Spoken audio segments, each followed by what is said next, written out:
Night கண்ணு முழிச்சு night show பார்க்க வந்ததுக்கு உங்களால என்ன பண்ண முடியுமோ பண்ணிட்டீங்கடா. பிரதீப் ரங்கநாதனோட டியூட் மூவிக்கு ஃபர்ஸ்ட் டேவே போலாம்டான்னு சொல்லி ஃப்ரெண்டு கூப்பிட்டுருந்தான். சரின்னு வடபழனியில் இருக்க கமலா தேட்டருக்கு நைட் ஷோ டிக்கெட் புக் பண்ணி கிளம்பிட்டோம். அங்கே போயிட்டு பார்த்தா பைசன் மூவிக்கு அனுப்பமான ஸ்பெஷல் ஷோ வந்திருக்காங்க போல. பார்த்தா பயங்கர க்ரௌட் இருந்துச்சு. சரி நம்ம படம் போட்டாங்களேன்னு சொல்லிட்டு போய் பார்க்க ஸ்டார்ட் பண்ணோம். ஸ்டார்டிங்கில் பார்க்கும்பொழுது டிராகன் லவ் டுடே மிக்ஸ் ஆன மாதிரி படம் பயங்கரமாக இருந்துச்சு.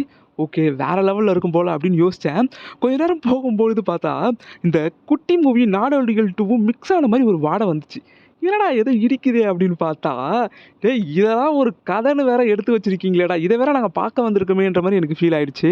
சரி, ஃபர்ஸ்ட் ஹாஃப் கூட ஓரளவுக்கு ஓகே. செகண்ட் ஹாஃப் நல்லா இருக்கும் போல நினச்சா, செகண்ட் ஹாஃப் அதை விட படு மொக்க. அதுக்கு ஃபர்ஸ்ட் ஹாஃபே பரவாயில்ல. இந்த படத்தில் ப்ளஸ்ன்னு பார்த்தா காமெடி பயங்கரமாக இருந்துச்சு. அதை தவிர ஒன்றுமே இல்லை. என் ஃப்ரெண்டு எவ்வளோ மொக்க படமாக இருந்தாலும் அசால்ட்டாக பார்ப்பான். அவனே டேய் மச்சான் படத்தை முடிக்க சொல்கிறான்ற அளவுக்கு புலம்ப ஆரம்பிச்சிட்டான். ஓவராலாக சொல்லணும்னா சிம்பிளி வேஸ்ட்.